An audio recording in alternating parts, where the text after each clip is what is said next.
Before we get started, I have a quick favor. I've been self-funding the Finding Genius podcast for 5 years now. I've done over 3,000 episodes. And as you can see on YouTube, we're up over 1 million views on the channel, which is fantastic. The next thing I really want to push on is to get up to 10,000 subscribers. Because once we do, we'll be able to put a donate button and we'll be able to solicit donations to help keep the podcast running and to also get the Finding Genius Foundation moving along. We have a big project studying anxiety, depression, and PTSD and working on a product to help people overcome these problems because I've seen them explode recently after the last 2 years of the whole virus situation. So if you would, please subscribe to the podcast. That would help us tremendously. Give us a thumbs up and check in the description for Buy Me a Coffee. It's about $5. If you could buy me a coffee, I'd really appreciate it. It would help keep the channel going, and I love coffee. Thank you.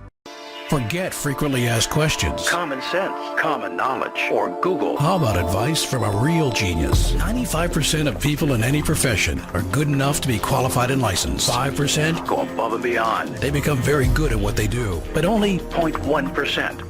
are real geniuses. Richard Jacobs has made it his life's mission to find them for you. He hunts down and interviews geniuses in every field: sleep science, cancer, stem cells, ketogenic diets, and more. Here come the geniuses. This is the Finding Genius Podcast With Richard Jacobs. Hello, this is Richard Jacobs with the Finding Genius Podcast. I've got a great guest today, Charles Vogl. He's an advisor, a speaker, and author of 3 books, including an international bestseller called The Art of Community, which I'm listening to on Audible, and it's really excellent. So we're going to talk about building brand communities. And Charles has been an advisor in the past for Google. He's worked with Airbnb, LinkedIn, Twitch, Amazon, ServiceNow, Meetup.com, Wayfair, and the U.S. Army. So worked with a lot of different organizations, very diverse ones, very interesting ones. And I think his insights on community building are really going to be very interesting for listeners. So welcome, Charles. Thanks for coming. I'm delighted to be invited. Yeah, tell me about your past. Were you a hermit and then found community, or how did you get into this area of thought? Well, it's been a interesting and dynamic road. Way back in my 20s, I served in the U.S. Peace Corps in sub-Saharan Africa in a remote village in northern Zambia. And I remember while I was doing that, that was the first time being exposed to a village life where 150 families live together and nobody's that far from anybody else. And everybody knows each other. And it's so much different than American life, just how much people look out for each other and how much they take care of kids as literally a village. And it was really inspiring to me just to see how people could live that aren't all sequestered in individual homes watching cable TV at night. And then after working a number of issues there, including some human rights challenges that came up, and I largely burned out, came home feeling burned out and exhausted. Quick question here. How come, what burned you out about it, if you're able to share?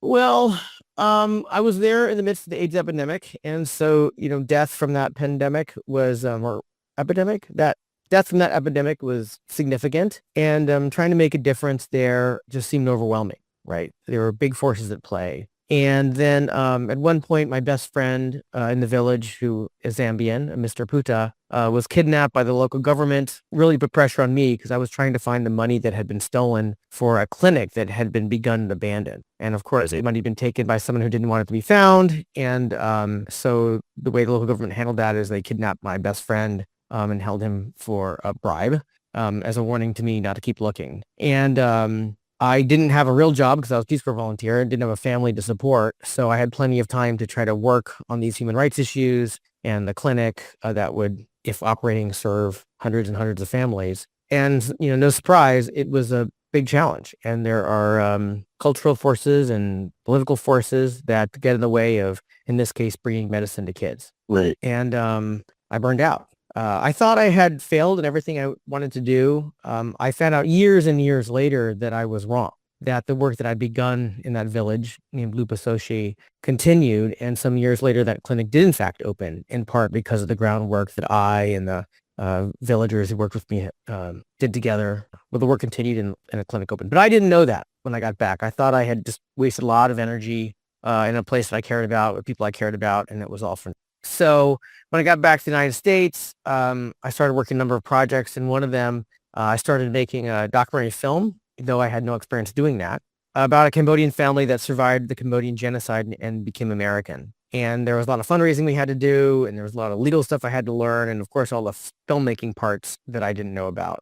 And it was in the midst of this project that a mentor of mine sat me down and explained that I was using a Superman strategy of trying to learn all I could and do all I could and be effective at everything. And that was not going to generate the kind of results that I wanted to create. And he explained that if I wanted to make the difference I wanted to make, I need to learn how to invite people in according to shared values and purpose and learn to work together. And he gave me some simple math. He said, if you ask 10 people a week and 9 out of the 10 of them say, go away, I don't want to talk to you, you're stupid. But one of them says, yeah, I'll work with you. Then a year later, I'd have a team of 50. And that was deeply inspiring and inspired me to learn to build those muscles, if you will. I went on to study religion at Yale for about 7 years. I also studied philosophy and ethics and business. But amongst the things I studied was religion. And one of the things that really struck me in my studies was that we can study spiritual traditions that have been bringing people together for over 1,000 years. And some of them are so successful that in the moment I was learning about it, I could leave that room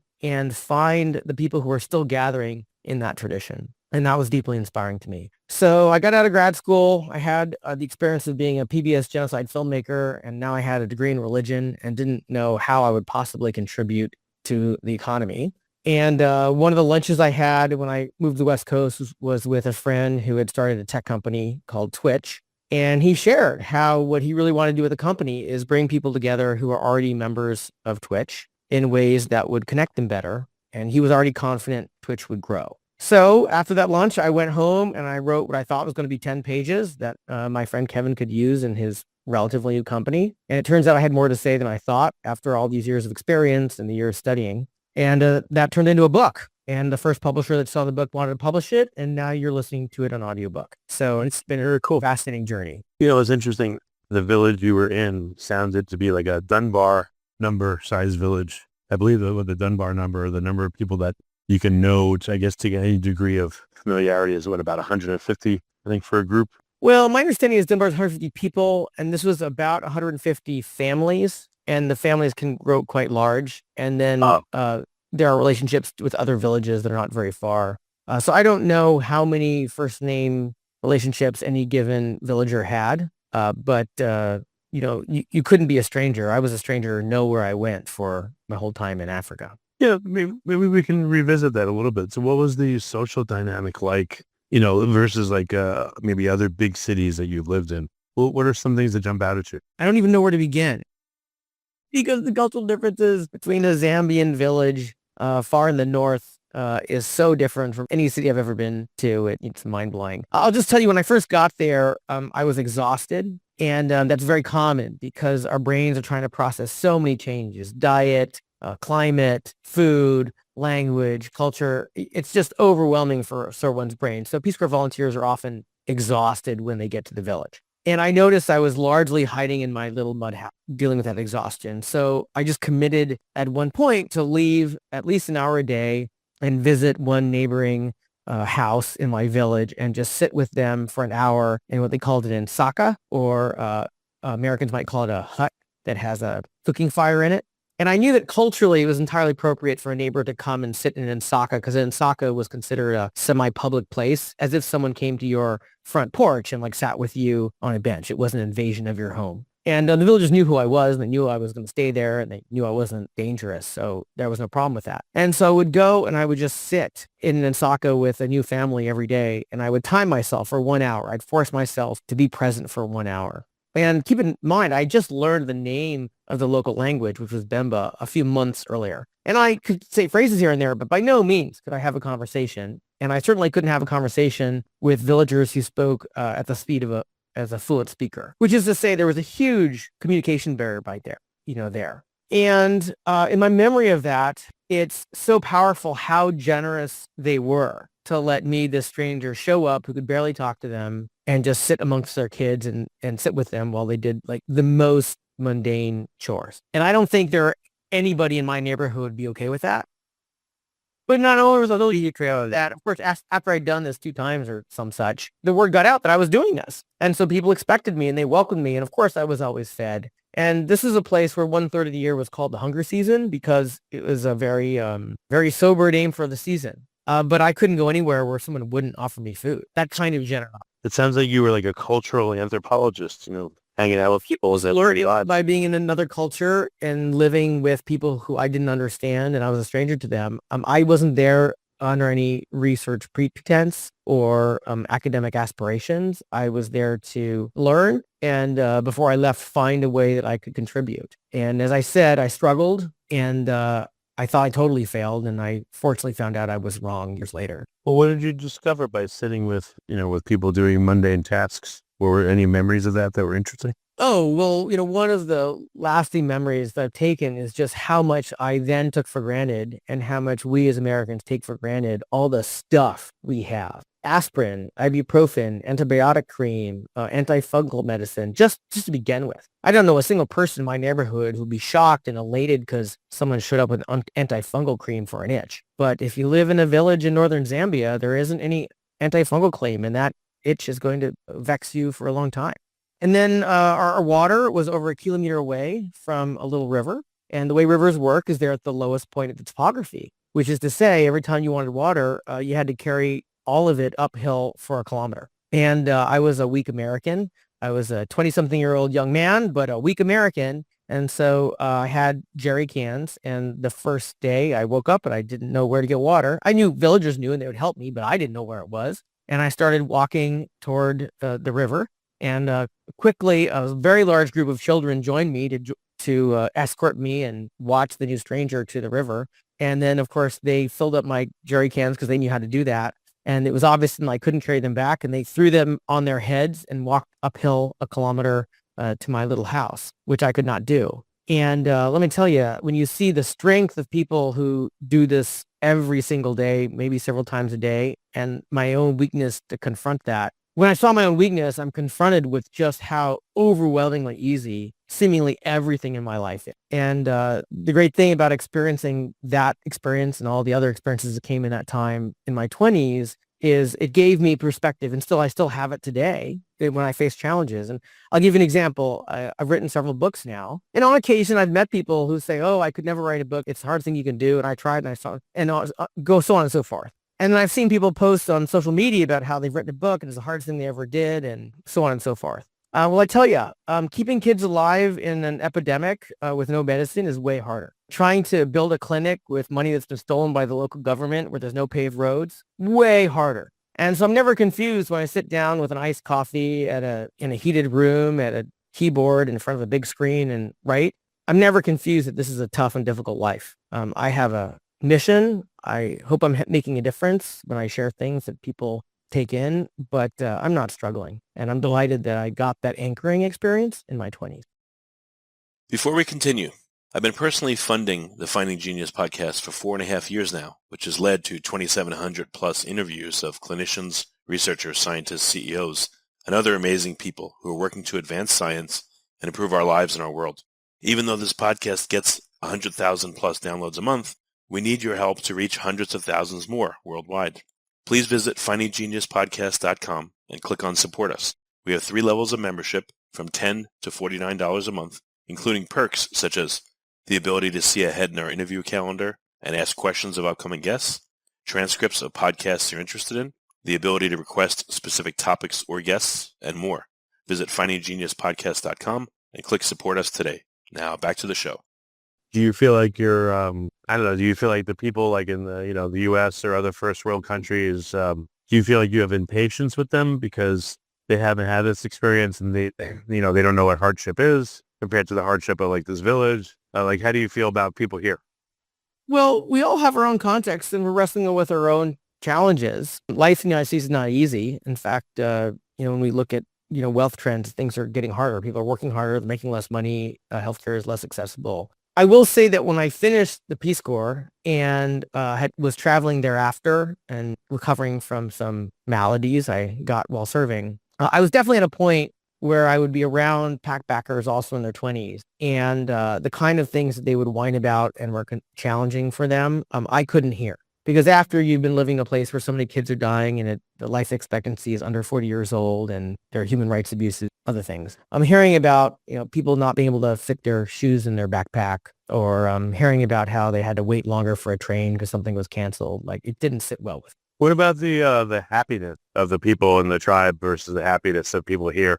Do you think that being exposed to adversity, do you feel happier or more content, and what do you see in the people around you? Yeah, I'm pausing because, I lived in a Zambian village for just shy of 2 years. And one of the things that kept happening is I kept learning how much I didn't understand and didn't know. And so even though I'm one of the very few people I know who learned an African language and lived in a village and worked with villagers on health issues, I don't know the culture. I can't speak for anybody who grew up that way.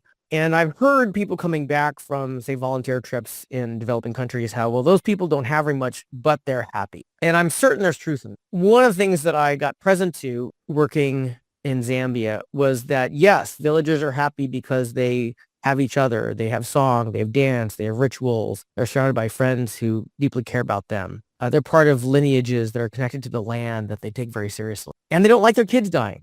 And they don't like being in pain. And they want access to medicine, and they don't like fearing the government, and they want stable access to food, and on and on and on and on. And I am not in a place to say how happy or not happy they are, or how much happier they are to, say, Americans. And when we say Americans, there's a big bell curve of how Americans experience the wealth of this country and the comfort and safety of this, a huge bell curve. So I'm not in a place to say that, but I can say that I became aware that it's more complicated than I hear people talk about it who visited for less time than I think they need to have authority about sharing how things are in very different places. So when did, I guess your time in the village shaped how you view community, just like your time in any other place? Was it your experience with Twitch where that led to you writing in the book about community, or what experiences led to that? Yeah, it was the conversation with Kevin, who's one of the founders of Twitch, that inspired the book, because that's what alerted me that there are people who have the capacity to connect, in the case of Twitch, millions and hundreds of millions of people, and they don't yet have access to the knowledge, or I would say wisdom, of how people have been connecting in meaningful ways for generations. In fact, I remember at that lunch, Kevin said he didn't know how to do that. He didn't know how to connect people more. They knew how to build technology. They knew how to invite people into the platform, and they were really good at it. But they didn't know how to connect people. And I remember when I was at the table, my head almost exploded, because sitting there were all these things I wanted to share with him that people have been using, these time-tested wisdoms, for well over 1,000 years. And of course, I couldn't say them all at lunch, which is why I had to go home and start writing. And of course, as I mentioned, it turns out there was way more to say than 10 pages. There was a whole book and now several. Yeah, you had a good background, and being in that village and being in, like first world places, and then, all those experiences and working with Twitch and, studying religion too, which is a community, some of which have been around for a very long time. What are some of the aspects, like when you first started thinking about this, I'm sure your thinking is different now, but what are some of the aspects for listeners that haven't read the book yet that help communities to form and stay cohesive and be successful? Maybe just name a couple.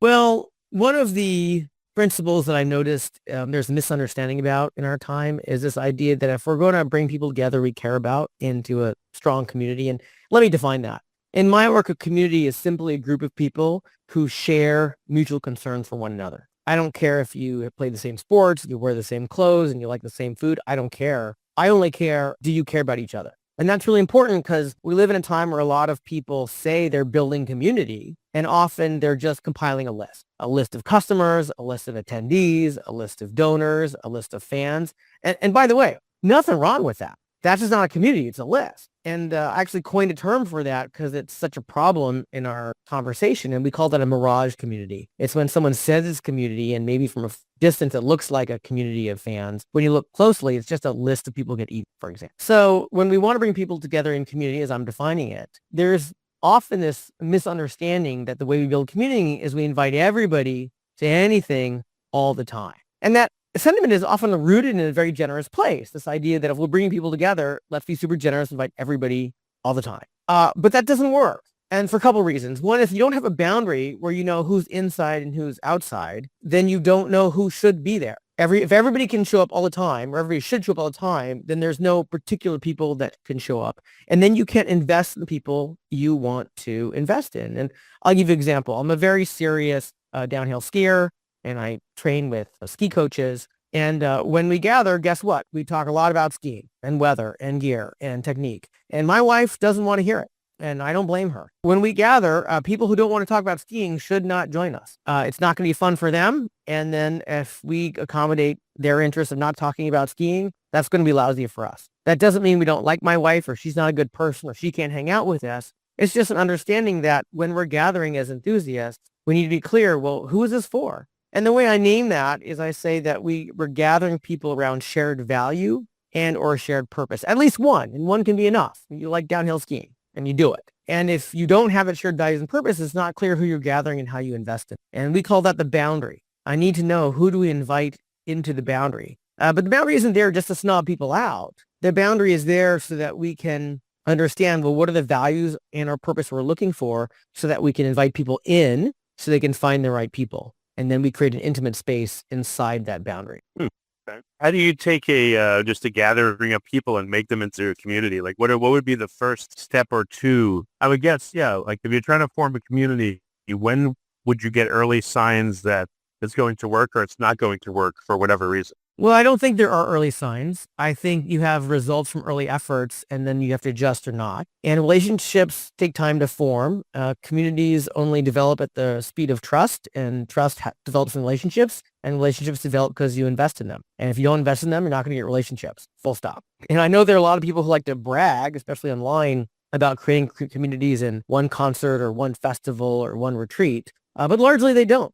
Largely, they have lists of attendees. And if you think of the people that you would call if your house floods in the middle of the night, people that you know care about your welfare, you probably didn't develop those relationships in one party or one festival or one concert. The relationships almost certainly developed in a series of intimate conversations over dinner, over a campfire, sipping a beverage, that led to a place where if your house floods, you're confident you can call them and ask for help. Am I right about that?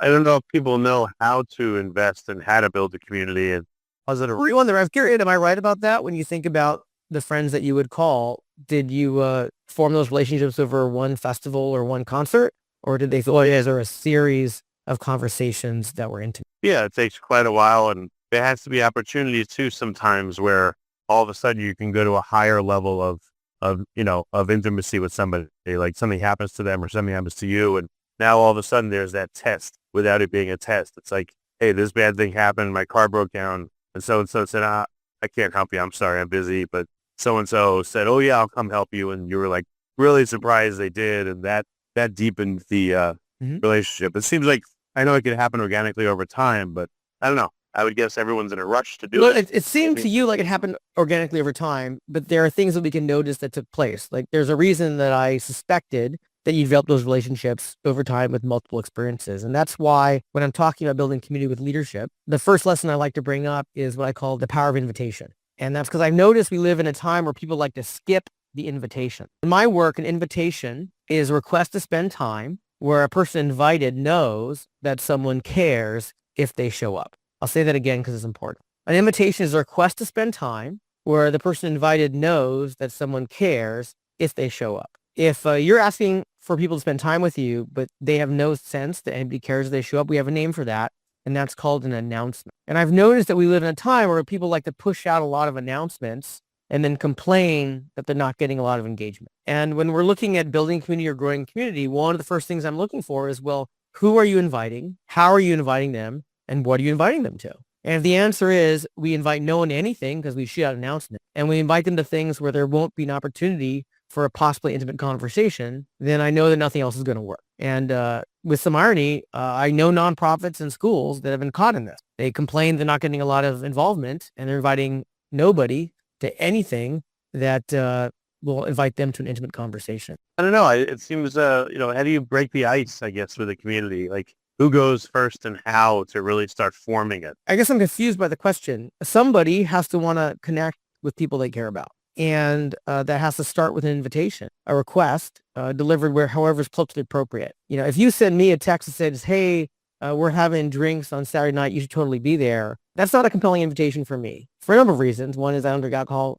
Second, I have a young boy, and so I'm not out drinking on Saturday nights. But that's not a good invitation for me. There are a lot of people where that's a fantastic invitation. So someone needs to consider who they want to invite, and then consider an experience where there's the possibility of an intimate conversation, which is to say in a place and a space where it's not so loud we can't have the conversation, or it's so crowded that we're just going to be in a crowd, or so entertaining that we're going to be distracted the whole time. It's okay to go to something entertaining. It's okay to go to a noisy place. But if that's the only experience, then we're never going to have that experience for the intimate conversation, which we're going to need to create a series of intimate conversations, which will lead to a relationship when knitted together with others, create a community.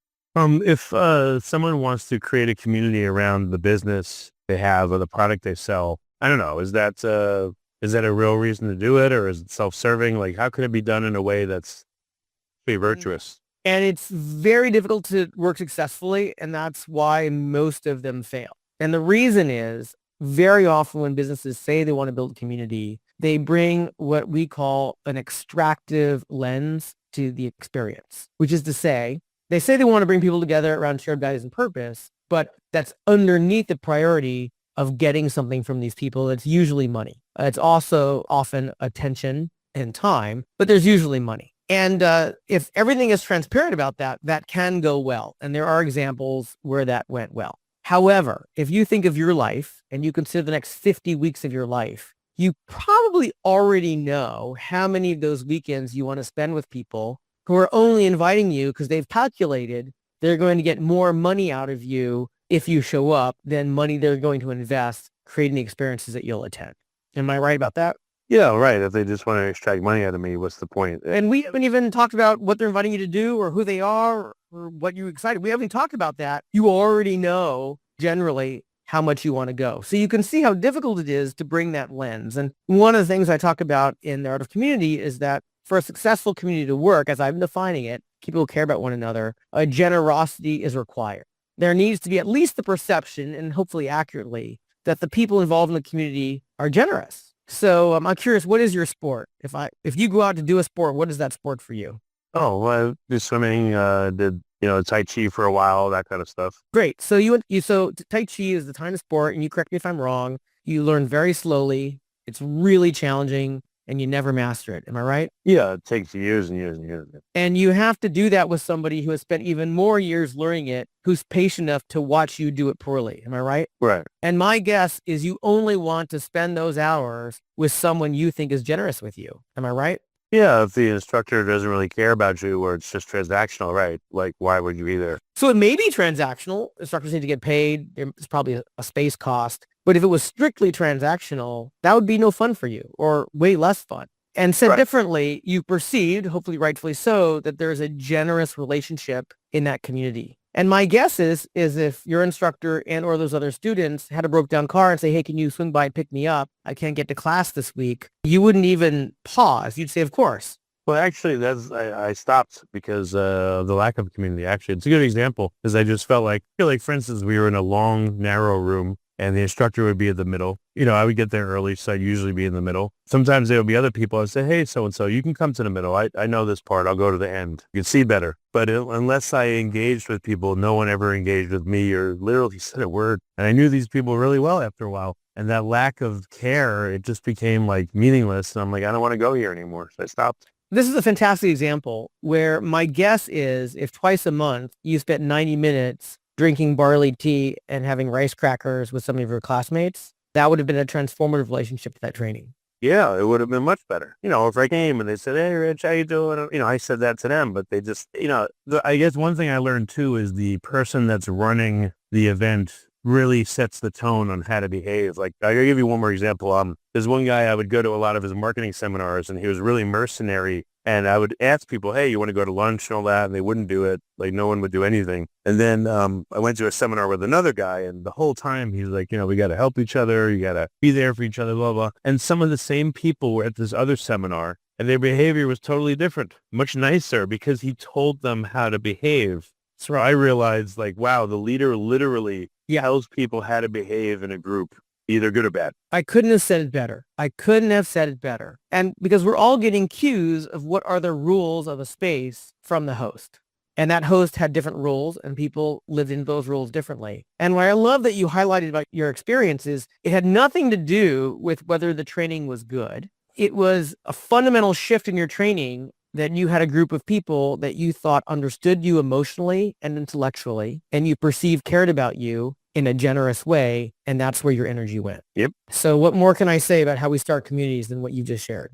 I could see, some of the ways that you get people and you grow them into it and you keep a community where people care about each other, right? I guess it just, it seems counter to, like I said, running a business and saying, oh, you know what, I would love to make a community out of our customers, where they do interact with each other and they do hang out and all that. I remember Saturn, the car company, would have meetups where all the Saturn owners would come and hang out. I think Jeep does that too. I haven't seen many businesses where that happens. It's like, I don't know how many of them try, but it just seems to be a very rare thing. There's quite a bit of talk of it, and I'm certain there are really good examples. In my understanding, most of it is marketing framed as community building. And the way that we can recognize that is whether the people who are forming this are doing it either exclusively or overwhelmingly motivated with an extractive relationship. Where we find success is when it's not purely extractive. What happens if you create a community, but then there's bad actors in it? Like you also, it seems like, have to do policing. We call that in my work, keeping the inside safe. So if you invite me to a Tai Chi retreat and I show up and I'm really there because I just want to sell books, and it becomes clear to you that I have not a lot of interest in Tai Chi, I have a lot of interest in selling books. If you don't encourage me to stop in whatever is an appropriate way, and then eventually ask me to leave if I don't stop, then you will have polluted, you have toxicity in your Tai Chi community, right? Because it's not there for selling books, right? And you need to recognize then in that particular scenario, you're the host. And participants are looking to the host to keep the inside safe. And as soon as they understand it's not safe, i.e. they're going to have some author hawking books at their Tai Chi retreat, they're going to leave. Yeah, you're right. And that's the boundary principle I referred to earlier. You have to ask yourself, is Charles here because he wants to learn Tai Chi? And does he have the value of doing the hard work and supporting others who are doing it as well? Or is he trying to hawk books? And then you have people too that get to a certain status, maybe a senior status within a community, and they may then exclude the people that are not as high a status as them or create subgroups that aren't really unified to the community desires either. They kind of wrest control of a small subset and, change it to their will. So there are healthy and there are unhealthy ways that we can mature in a community. And I think your example of Tai Chi is a fantastic one. My guess is you already know that in Tai Chi, as one matures, part of the responsibility of being a more senior practitioner is teaching a less skilled practitioners. Am I right about that? Yep, I had to do that. Yep. You had to do that. And my guess is you wanted to do that. Am I right? Yeah, when they would listen, some people would listen and some people would just ignore you. So I was like, all right. Right. But that we wanting to teach and being ignored and wasting your time, right? But you wanted to teach. No, some were good and, I helped them and they were very thankful and it made me feel good. Right. So in a healthy development, as we become mature in a community, and in your case, Tai Chi, one of the things that are important is that elders contribute to the community. And if they don't, then that's fundamentally a selfish relationship. Right. So I'm a pretty advanced skier at this point. I'm a credentialed ski instructor in America. When I'm on the hill and I see someone struggling on an intermediate run because they don't have the skills and they're panicking for their life, it doesn't matter how good the snow is. I stop and I help them calm down. And then I coach them to get to a safe place so they're no longer panicking. And I know that they're going to get to where they need to go, with all their limb. And I see that as part of my relationship to the sport, that I have skills others don't have from hard work. And I need to help the people who don't have that and are in danger. I don't just whiz by them and say, see ya, suckers. I hope you don't, get a concussion from what's coming. And if I did, I'd be a jerk and I would have a selfish relationship to other people sharing a mountain and trying to enjoy a sport that takes thousands and thousands of people to make work and make it safe. And if I had a community of skiers, people would hate me. This reminds me, I've gone to some cities and even if I have a couple of interactions with people that are sometimes I've gone to a city and there's been people that have been really nice to me, and I like that city because of it, even though I only met a couple people. And sometimes I've been to a city where a couple people are jerks, and I'm like, man, I hate that city. Just based on a couple of interactions. It's weird. Like everyone that is in a place is an ambassador for that place. They can turn it from, oh, I love San Francisco, or I hate San Francisco, or I love Dallas, or I hate Dallas. Just based on a few interactions. It's very interesting. Sure. Well, I'll tell you, where I'm at in life is my belief is that I'm constantly surrounded by people who want to help. They're often not helping because they don't know that they have permission to do that, and or they don't know how they can. And I'll give you an example. I was in the grocery store recently this year, and there's a woman in front of me, and as she got to the register, I saw her patting all her pockets over and over again. And then she leaned over to the register operator and said, I lost my credit card.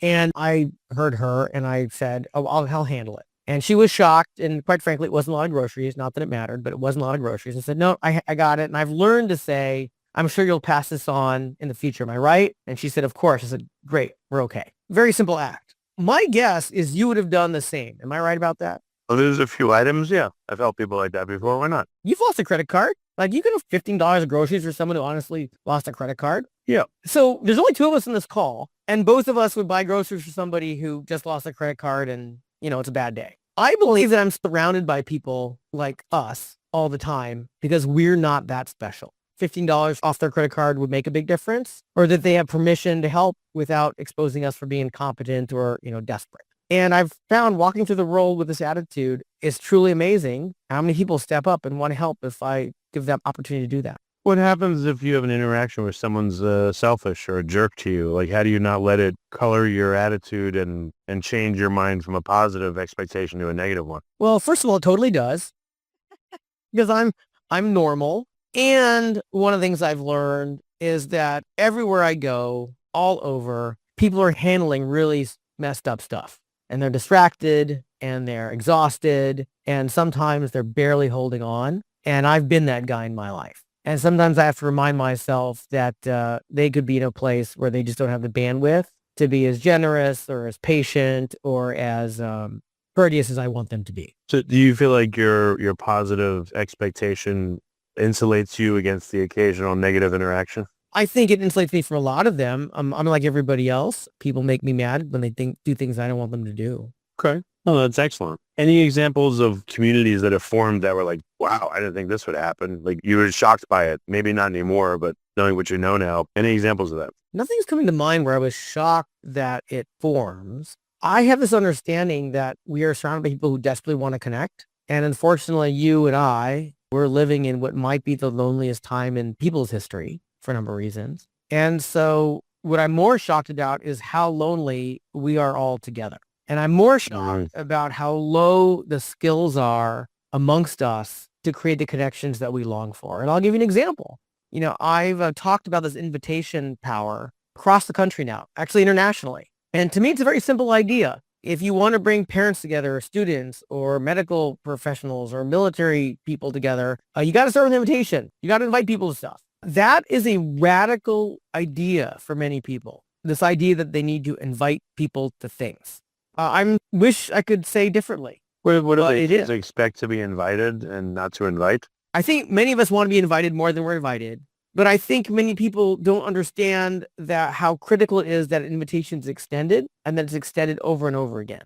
And we extend it over and over again because people are busy. They're taking care of sick relatives. They're working 2 jobs. They're fixing things at their home. They're not available when we're available. So let's not make it just a game of gamble. The one time this year I'm inviting you to something to see if you're free. Well, I don't invite you 10 times and see if you can join any of those. But to do that, we need to make sure invitations are happening. And I wish it were not a radical idea.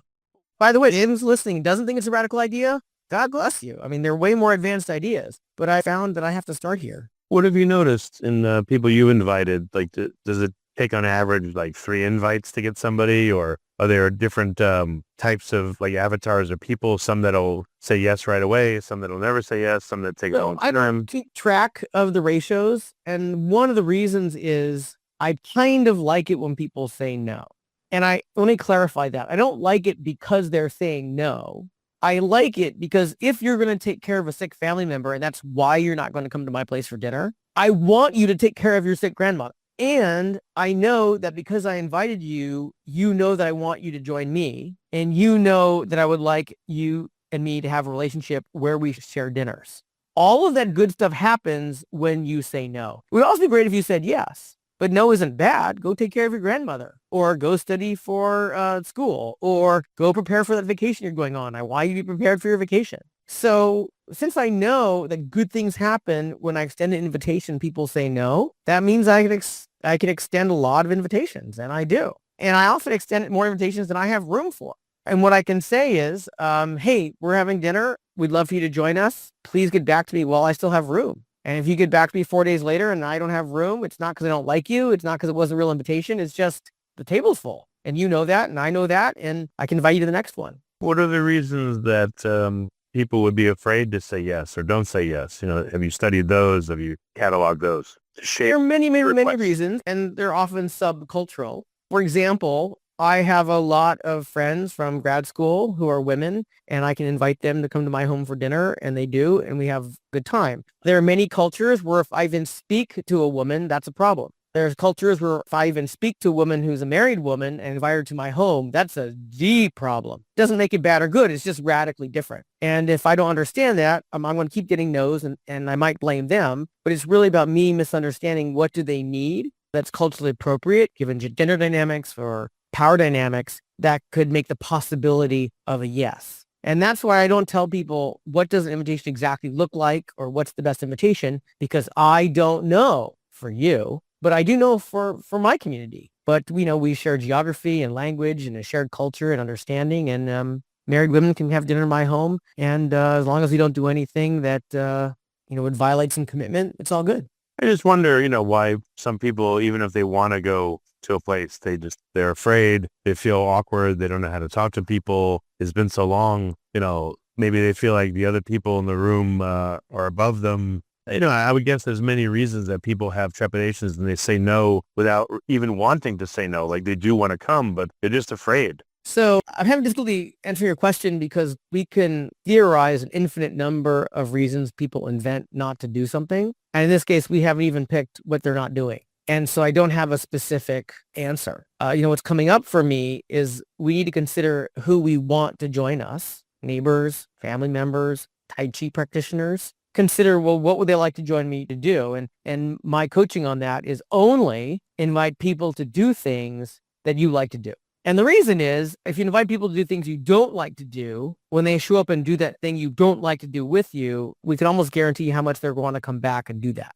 So I encourage you to start with what do you like to do, and then invite people you want to know better to do that thing. And if you're getting more no's than you expected, then there's some research for you to do, which might include asking them, is there something about inviting you to share burgers that is a problem, and maybe we should do something else? And they might say, yeah, I don't eat meat. And then you say, good, got it. Let's share frozen pizza. Like, what kind of feedback did you get from your Art of Community book? Do you get people asking certain questions over and over? Or, what kind of feedback have you gotten? Well, I can honestly say the response to the book has been startling to both me and my publisher. When the book came out, I was a nobody. I had a religion degree. I wasn't the president of any professional association. And the book is entitled The Art of Community. The second edition is coming out in 2025. And it's hard to remember now, but back in 2016, when the first edition came out, people were talking about community. And when I said I'd written that book, I got the impression people thought I wrote about singing Kumbaya at a beach. And then subsequent to the book coming out, the Surgeon General announced that our country is in loneliness epidemic. And then the pandemic happened, where we were all separated even more after we were living in a loneliness epidemic. And I wouldn't say all at once, but certainly in a way we didn't predict in 2016, the book became really, really relevant. And it's been adopted by some of the most admired organizations in the world to be used around the world. And I can tell you it's really, really moving. And for those who haven't read the book, I like to believe, I don't know if it's true, but I like to believe that everything I put in that book are very, very old ideas. They're not based on new research and fads and trends. These are ways people have been coming together for millennia. And so I'm very proud that when we shared old wisdom in our new era, that when there's so much pain, so many people found the book and understood, recognized, wow, this is what could make a difference. We bring people together around shared values and purpose in small gatherings, making sure there's invitations, and we support each other to grow. And it's more involved than that in the book, but it starts this very, very simple wisdom that we can recreate forever. Do communities have a life cycle and stages? There are stages of growth if you scale up.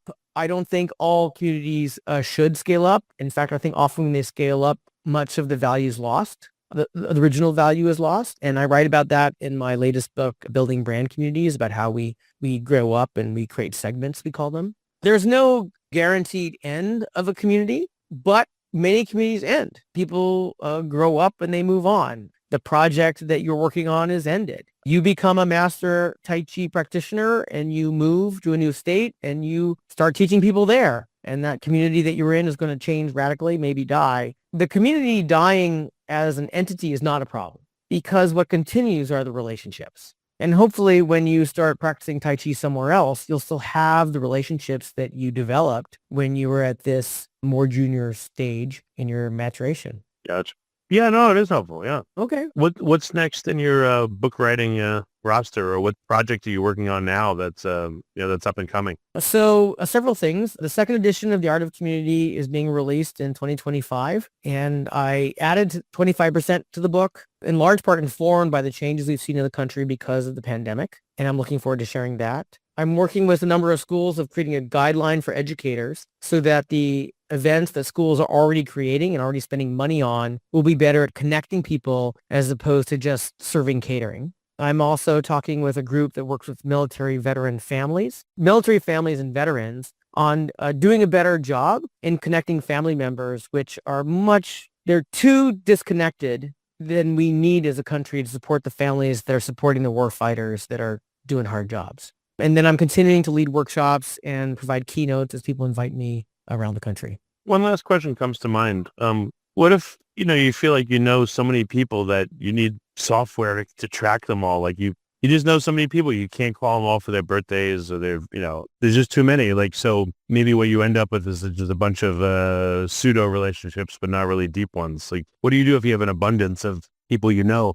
So there's a difference between knowing somebody and then, what I'm going to call friends. And there are a few models in how we can model out what kind of friends there are, single digit number of close friends and a bigger number of, friends that you can call for favors and so on and so forth. I don't think it's really important that any given person, models out their friendships. What we need to remember is that in order for friendships to remain strong, we need to invest in them. If I never call you or check in on you when you're sick, our friendship is probably not going to remain robust. And that, is a matter of time. I need to have time and spend time investing in our relationship. And then that becomes a math equation. There's only 52 weeks a year. I'm only awake so many hours a day. It can't be 10,000 people. And this is where the Dunbar number is relevant because Dunbar says that we can roughly only connect with about 150 people. I don't know how firm the Dunbar number is. I don't know if for some people that number is 210 and for other people that number is 110. The point is it's not 500. And so we need to prioritize the people that we want to grow relationships with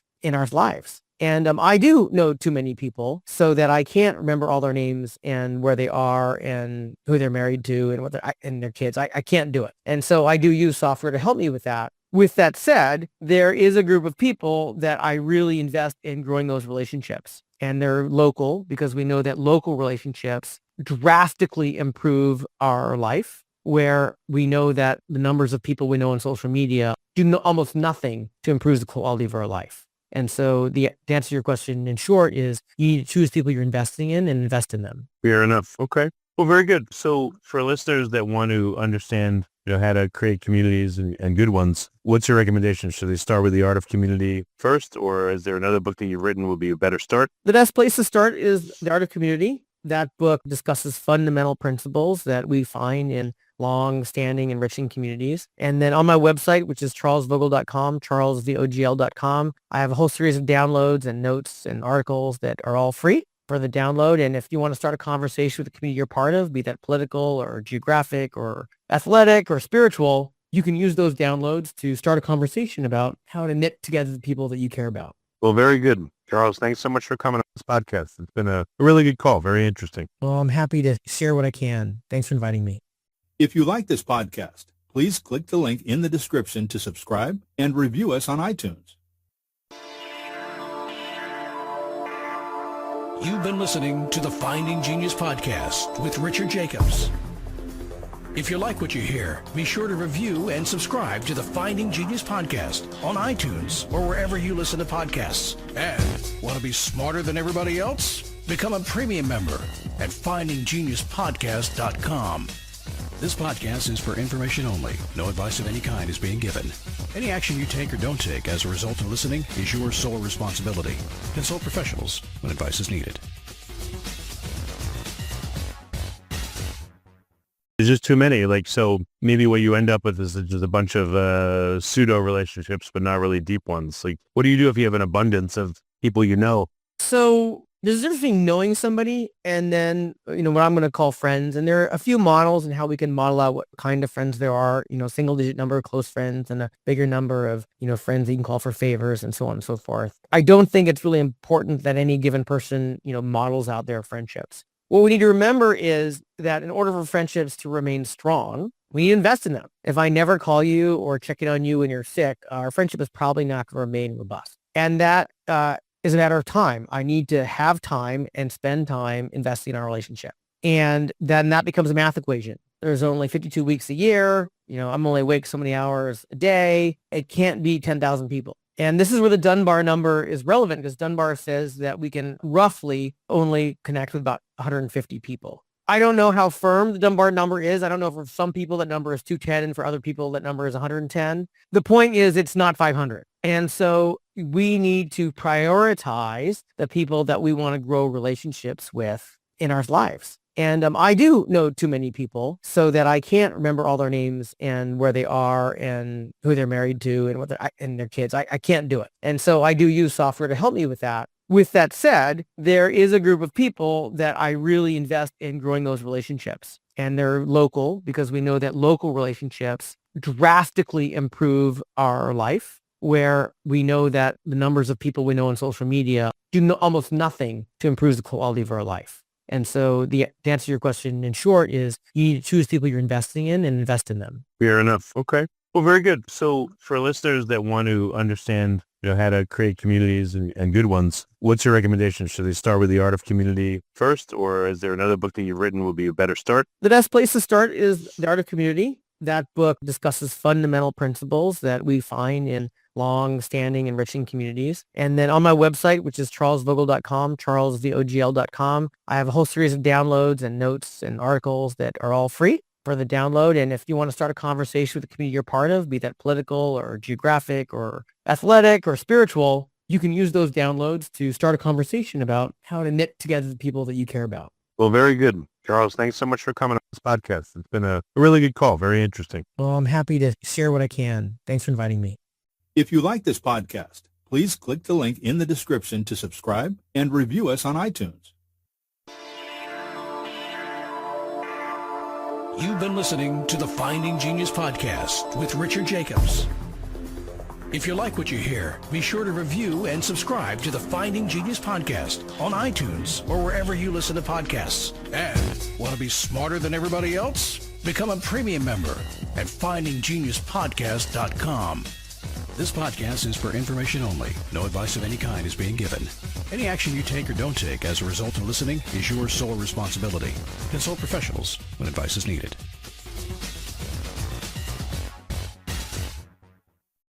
Want to be smarter than everybody else? Become a premium member at findinggeniuspodcast.com. This podcast is for information only. No advice of any kind is being given. Any action you take or don't take as a result of listening is your sole responsibility. Consult professionals when advice is needed. Consult professionals when advice is needed.